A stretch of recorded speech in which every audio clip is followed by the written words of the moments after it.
అందరికీ నమస్తే. మామూలుగా సాఫ్ట్వేర్ ఇంజనీర్స్కు శనివారం ఆదివారం హాలిడే, కానీ మన ప్రభుత్వానికి కూడా హాలిడే. ప్రభుత్వ ఉద్యోగులకు కాదు, ప్రభుత్వ పెద్దలకు. రేవంత్ రెడ్డి గారు, మినిస్టర్స్ అందరూ ఆల్మోస్ట్ శనివారం ఆదివారం హాలిడే తీసుకుంటున్నారు. చెప్పేదేమో మేము 18 గంటలు పనిచేస్తున్నాం, 20 గంటలు పనిచేస్తున్నాం, ఇక 4 గంటలు కూడా కలిపి రేపు మాపు 24 గంటలు పనిచేస్తున్నాం కూడా చెప్తారు. ఏం పని చేస్తున్నారో చెప్పారు. మొన్ననే చాలాసార్లు మాట్లాడినరు. మొన్న రీసెంట్గా రేవంత్ రెడ్డి గారు ఒక మాట అన్నారు, మేము 18 అవర్స్ పనిచేస్తున్నా కష్టపడి అన్నాడు. ఇక ఫైనాన్షియల్ ఇష్యూ చెప్పుకుంటా. మరుసటి రోజే ఎంపీ మల్లురవి గాంధీ భవన్లో ప్రెస్ మీట్ పెట్టి మా సీఎం గారు జనాల కోసం 20 గంటలు కష్టపడుతున్నాడు అన్నాడు. ఆయనే 18 గంటలు చెప్తే మల్లురవి మాత్రం 20 గంటలని చెప్పుకున్నాడు. 2 గంటలు పెంచిండు ఒకటే రోజుకు.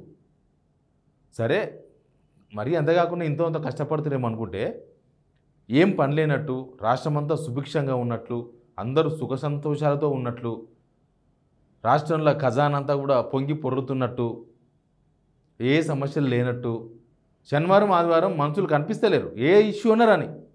ఇది గవర్నమెంట్ వచ్చినప్పటి నుంచి ప్రాక్టీస్ ఉంది. ఈ మధ్య ఎక్కువైపోయింది. ఒక 3 months నుంచి రెగ్యులర్గా వాచ్ చేస్తున్నాం. అసలు సీఎం షెడ్యూల్ ఉండదు.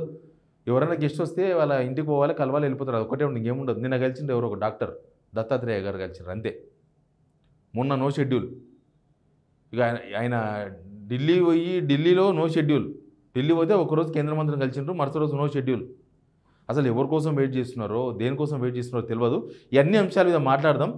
సబ్స్క్రైబ్ చేసుకోని వాళ్ళు ఖచ్చితంగా సబ్స్క్రైబ్ చేసుకోండి. ఇక సబ్జెక్ట్ మీకు ఇప్పటికే అర్థమైంది. రేవంత్ రెడ్డి గారుతో సహా మినిస్టర్స్, మనకు ఒక అంశం గుర్తు. తెలంగాణ వచ్చిన ఈ గవర్నమెంట్ వచ్చిన తర్వాత ఆల్మోస్ట్ ఒక 8 నెలలకు ఏమో ఖమ్మంలో వరదలు వచ్చినాయి. మీకు అందరికీ తెలుసు కదా. అది కరెక్ట్గా తెల్లాడితే సండే అనగా వచ్చినాయి. కథం. అసలు ఆ మినిస్టర్లు ఎవరు లేరు. పొంగులేటి శ్రీనివాసరెడ్డి లేడు, తుమ్మల లేడు, బట్టి లేడు, ఎవ్వరు లేరు. ఆదివారం నాడు సాయంత్రం సెక్రటరీలో ప్రత్యక్షమైనప్పుడు పొంగులేటి శ్రీనివాసరెడ్డి ప్రత్యక్షమయ్యి మేము అది తీసుకుంటున్నాం, చర్యలు ఇది తీసుకుంటున్నాం. అప్పటికి ఇంకా మునుగుతూనే ఉన్నారు జనమాడ. మరుసటి రోజు పొద్దుగాల పోయిండు సోమవారం, అంటే వీక్ ఆఫ్. శనివారం ఆదివారం వీక్ ఆఫ్.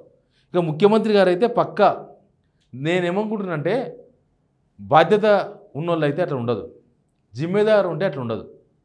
జిమ్మేదారు లేకపోతే ఇట్లే ఉంటుంది. సాఫ్ట్వేర్ ఇంజనీర్ కన్నా ఎక్కువ ఫీల్ అవుతారు. ఢిల్లీ పోతే ఒకరోజు పని, ఒకరోజు సెలవు. 3 రోజులు ఉంటే ఒకరోజు పని, 2 రోజులు సెలవు. సెలవులు ఎక్కువ తీసుకుంటున్నారు. వీళ్ళకి ఏం పని లేదా? రాష్ట్రం కష్టాల్లో ఉంది. ఆదాయం ఎట్లా పెంచుకుందాం, ఆదాయం పెంచే మార్గాలు ఏముంది గవర్నమెంట్కు, అసలు అనవసరమైన డబ్బులు ఎక్కడ ఖర్చు పెడుతున్నాం, వచ్చిన డబ్బుల్లో ఆ ఖర్చును ఎట్లా అరికట్టవచ్చు, లేకపోతే కొత్తగా ఖర్చులు తగ్గించుకొని పెట్టుకునే అవకాశం ఉందా, ఎక్కడన్నా ఆదాయం పెంచుకునే మార్గం ఉందా? ఇట్లాంటి అంశాల మీద కదా అడ్మినిస్ట్రేషన్ నడపాలి కదా. అడ్మినిస్ట్రేషన్ ఆఫీసర్లు వాళ్ళ పనాలు చేసుకుంటారు, నడిచేది నడుస్తుంటుంది. అంటే దానికి ముఖ్యమంత్రి అవసరం లేదు, మంత్రులు అవసరం లేదు, గవర్నమెంట్ కూడా అవసరం లేదు. రాష్ట్రపతి పాలన కూడా అడ్మినిస్ట్రేషన్ పనిచేస్తుంది, ఇంతకన్నా బాగా పనిచేస్తుంది. ఎందుకంటే గవర్నర్ పర్యవేక్షణ ఉంటుంది కాబట్టి, గట్టిగా అవసరమైతే వెయిట్ వేస్తారు కాబట్టి. మరి ఈ ముఖ్యమంత్రి ఎందుకు పట్టించుకుంటలేడు? ఐఏఎస్ల సలహాలు తీసుకోవాలి, వాటిని అమలు చేయాలి. రాష్ట్ర బాగు కోసం ఏదైనా పనికొచ్చే ఉంటే దానిలోకి వెళ్ళి ఈ 18 గంటలు 20 గంటలు అనేది దీన్ని బట్టి చూస్తే ఫేక్ అని అర్థమవుతుంది. ఫేక్. వీళ్ళు పనిచేస్తలేరు, 18 గంటలు పనిచేస్తలేరు, 20 గంటలు పనిచేస్తలేరు, ఏం పనిచేస్తలేదు. అడ్మినిస్ట్రేషన్ నాశనం కావద్దు. ఏ ముఖ్యమంత్రి ఉన్నా, ఏ పార్టీ ఉన్నా అడ్మినిస్ట్రేషన్ ఎప్పుడు ఉంటుంది. ఇదే అడ్మినిస్ట్రేషన్ ఉంటుంది, ఇదే ఐఏఎస్ ఆఫీసర్లు ఉంటారు, ఇదే ప్రభుత్వ ఉద్యోగులు ఉంటారు.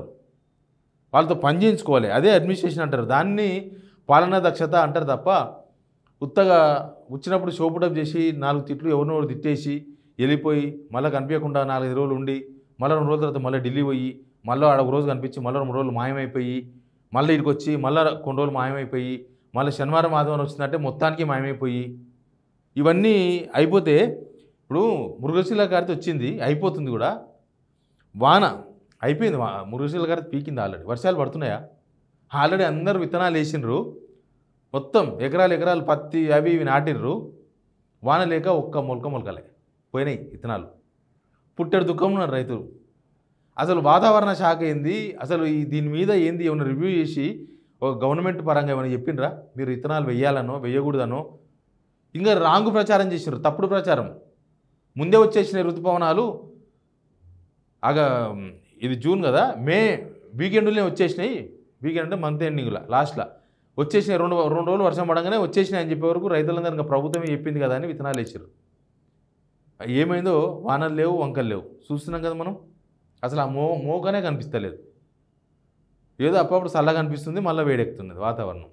అసలు ప్రభుత్వం దీని మీద రివ్యూ చేసి రైతులకు ఏమైనా సూచనలు చేయడమో ఏమైనా చేయడమో, వ్యవసాయ అధికారులను పిలిచి మాట్లాడమా, మళ్ళీ ఏంది పరిస్థితి, మళ్ళీ ఇప్పుడు రైతులు మళ్ళీ కొనాలన్న విత్తనాలు, లేకపోతే ఇంకేమన్నా ఉందా, ఏమైనా సబ్సిడీ ఇస్తారా, మళ్ళీ ఒకవేళ ఇప్పుడు మళ్ళీ విత్తనాలు కొంటే ఉన్నాయా, అవైలబిలిటీ ఉన్నాయా, యూరియా అవైలబిలిటీ ఉందా, ఇది పెద్ద సబ్జెక్టు. 2-3 రోజులు చేయొచ్చు రివ్యూ కూర్చొని.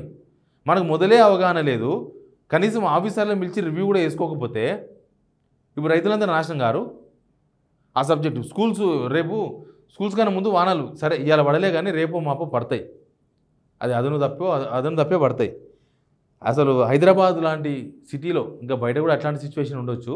ఇప్పటికి పూడిగా తీయలేదు జిహెచ్ఎంసీ కాలువలు, మోరీలు. అసలు ఈ రోడ్ల మీద నీళ్లు ఎక్కడెక్కడ మలుతున్నాయి, అక్కడ ఏమన్నా నీళ్ళు పోయే ఇన్లెట్స్ ఉన్నాయా, ఇన్లెట్స్ మూసుకపోయినాయా, ఏమైనా రివ్యూ ఆయనే, మున్సిపల్ మినిస్టర్ ఆయనే కదా, అడ్మినిస్ట్రేషన్ మినిస్టర్ ఆయనే, మున్సిపల్ మినిస్టర్ మొత్తం ఆయనే కదా. కనీసం ఒక రివ్యూ అనేది జరిగిందా, ఎంతవరకు పనులైనాయి, ఎంతవరకు పనులే కాలేదు, కొత్తగా ఇక్కడ నాలాలు కడుతున్నారా, కట్టిర్రా, ఆల్రెడీ పాత నాలాలు ఏమైనా పూడ్చుకపోయినాయా, తెరిచిండ్రా, ఒక రివ్యూ అనేది జరిగిందా? ఇప్పుడు వాన లేక కష్టం, రేపు వాన పడితే మళ్ళీ మునిగిపోతాం. బయట కూడా ఇప్పుడు హైదరాబాద్ ఒకటే కాదు, అన్నీ మునిగిపోతున్నాయి. కామారెడ్డి లాంటి టౌన్ కూడా మునిగింది, మంచిర్యాల లాంటి టౌన్ కూడా మునుగుతుంది, వాటర్ వస్తుంది, నీళ్ళు వాన వస్తే. మహబూబ్నగర్లో కూడా వాన వస్తే మునిగిపోతున్నారు ఇప్పుడు జనం. మరి వాళ్ళ పరిస్థితి ఏంది, మరి అక్కడ ఏమైనా చేసిర్రా, చేస్తున్నారా, దానికి ఏమైనా సొల్యూషన్ ఉందా? ఇప్పటికిప్పుడు తాత్కాలికంగా చేయకపోయినా తాత్కాలికంగా ఏమైనా సొల్యూషన్ కనిపెట్టవచ్చా? మాట్లాడినా ఆఫీసర్స్ని పిలిచి? మాట్లాడలేదు. స్కూల్స్ ఓపెన్ అయినాయి కదా, దాంట్లో కథ ఏంది, కార్ఖానా ఏంది, ప్రైవేట్ స్కూల్స్ ఓపెన్ అయినాయి, కొత్త గవర్నమెంట్ స్కూల్స్ ఓపెన్ అయినాయి. అసలు గవర్నమెంట్ స్కూల్స్లో ఎంత అడ్మినిస్ట్రేషన్ తగ్గిందా పెరిగిందా, మొత్తం స్టూడెంట్స్ అంతా ఫాల్ అయిపోయింది, పడిపోయింది. గవర్నమెంట్ స్కూల్లో పిల్లలు చదువుకోవడం బంద్ చేసినారు, డ్రాప్ అవుట్స్ ఎక్కువైపోయినాయి ఈ సంవత్సరం. అరే ఎందుకు డ్రాప్ అవుట్స్ అయినాయి, మరి ఏమన్నా దానికి ఏమైనా క్యాంపెయిన్ చేయాలన్నా, దానికి ఏమైనా ప్రోగ్రామ్ తీసుకోవాలన్నా, టీచర్లను ఇంటింటికి పంపాలన్నా, లేకపోతే గవర్నమెంట్ ఇంకేమైనా చేయాల్సిన అవసరం ఉందా? ఎవరైనా మానేసిన పిల్లలు ఎక్కడ జాయిన్ అవుతున్నారు, వాళ్ళు ప్రైవేట్ స్కూల్కి పోయినరా, లేకపోతే మొత్తానికి చదువు మానేసి ఇంటికాడ ఉంటున్నారా? ఈ ప్రైవేట్ స్కూల్స్లో ఫీజుల దోపిడీ ఏంది, ఏమన్నా ఒక్క రివ్యూ అనేది జరిగిందా? మరి ఇవన్నీ పనులు చేసుకోకుండా ఏమి లేకుండా ఉత్తగా ఇంట్లో వండుకుంటే ఏమొస్తుంది? ముఖ్యమంత్రి అయ్యుండి, మంత్రులు అయ్యుండి ఇంట్లో వండుకుంటే శనివారం ఆదివారం ప్రభుత్వానికి వీక్ ఆఫా? ఎవరు చెప్పిండ్రు? అంటే వీళ్ళ పరిస్థితి ఎట్లా ఉన్నదంటే, బయటికి తిరగలేము, బయట తిరిగి ఏం చెప్పుకోవాలి? జిల్లాలకు పోవచ్చు, ముఖ్యమంత్రి పోవచ్చు, ఇన్ఛార్జ్ మినిస్టర్లు పోవచ్చు, ఏమైనా పోవచ్చు, పోయి ఏం చెప్పాలి? జనాలకు మొహం చూపలేకపోతలేరా, అవకాశం లేకపోతలేరా? జనాలకు కాన్ఫిడెన్స్ పెంచాలి కదా, పోవాలి, జనాలకు పోవాలి, నమ్మకం కలిగాలి జనాలకు. అరే ఒక రివ్యూ పెట్టాలి, రైతులకు విత్తనాలు మొలవలేదు కదా, డోంట్ వరీ, మీకు మళ్ళీ సబ్సిడీ కల్పిస్తాం, మేము విత్తనాలు అవైలబుల్ ఉన్నాయి, మీరు తీసి పెట్టుకోండి, ఈసారి వానలు వచ్చినాక ఎదురు ఎంత పోయింది అట్లా పంట ఏమైనా సర్వేనే చేయించినరా, పంట విత్తనాలు వేస్తే ఎంత శాతం వేసిర్రు, ఎంత శాతం మొలవలే లెక్క ఉందా ప్రభుత్వం దగ్గర, అగ్రికల్చర్ శాఖ దగ్గర? ఇక ఇన్ని వ్యవహారాలు, అభివృద్ధి లేక జిల్లాలకు పోతలేరేమో అనేది ఒక పెద్ద చర్చ నడుస్తుంది. వీళ్ళది ఎట్లున్నదంటే కథ కరెక్ట్ చెప్పాలంటే, డేట్లు గడవాలి, కాలం గడవాలి, మనం పని చేసుకోవాలి, గవర్నమెంట్ పని చేయడం కాదు, ప్రజలకు పని చేయడం కాదు, డేట్లు పోతూ ఉండాలి, డేట్లు నడుస్తాయి, పొద్దుముక్తుంది, తెల్లారుతుంది. మనకు 5 సంవత్సరాలు టైం ఇచ్చారు, ఇప్పటికిప్పుడు మనం చేసేదేం లేదు, సంవత్సరమే అయింది, ఇంకా 3-4 సంవత్సరాలు ఉంది నడవని. ఇప్పుడు మనం పీకేతోడు ఎవరు లేడు, మన గవర్నమెంట్ ఎవరు పడగొడుతూ లేడు, ఇట్టే నడుస్తుంది. ఉరికి పోయి మనం రోడ్ల మీద పడితే జనాల్లో పోతే జనాల్లో ఇంకా ఎక్కువ ఆశలు కలుగుతాయి, అడుగుతారు, ఎమ్మెల్యేలు పోతే ప్రశ్నిస్తున్నారు, సీఎం లాంటి పోతే ఇంకా ఆశలు పెరుగుతాయని అనుకుంటున్నారా? ఏమవుతుందో తెలియదు కానీ చాలా దారుణం అయిపోయింది. ప్రభుత్వానికి శనివారం ఆదివారం వీక్ ఆఫ్ అనేది దేశంలో ఎక్కడ లేదు. అమెరికా లాంటి దేశంలో కూడా అనవసరమైన సెలవులు క్యాన్సిల్ చేయాలి, అభివృద్ధికి నిరోధంగా మారుతున్నాయి, సెలవులు తగ్గించాలి గవర్నమెంట్ హాలిడేస్ అని కొట్లాడుతున్నారు ఆడ. ట్రంపే ఏదో సందర్భంలో మనం మాట్లాడాడు. మరి ఇక మన దేశంలో ఎక్కలేని సెలవులు తెలంగాణ గవర్నమెంట్కి ఎందుకు? ఎట్లా మీ సెలవులు మీకు ఉంటాయి, ఢిల్లీ పోతే సెలవు, గల్లీ పోతే సెలవు, అన్ని సెలవులు మీకు ఉన్నాయి, కనిపించకుండా పోతారు రోజులు. మళ్ళీ కనీసం హైదరాబాద్లో ఉన్నప్పుడైనా కనీసం శనివారం ఆదివారం ఏం చేయొచ్చు, శనివారం ఏం చేయొచ్చు, ఒక షెడ్యూల్ ఉండాలి కదా. Week off CM, week off ministers, week off ప్రభుత్వం, తెలంగాణకు వీక్ ఆఫా? మొత్తం శనివారం ఆదివారం వారానికి 5 రోజులే పని రోజులా? సాఫ్ట్వేర్ ఇంజనీర్లా మీరేమన్నా? ఇంత కష్టాలు ఉన్న తెలంగాణ గట్టెక్కించనికే ఇంత కష్టపడాలి? జనాలు గమనించాల్సిన అవసరం ఉంది. ఏం జరుగుతుంది గవర్నమెంట్లో, వీళ్ళు చెప్పే మాటలు చేస్తున్న పనులేందో. Please subscribe signal TV.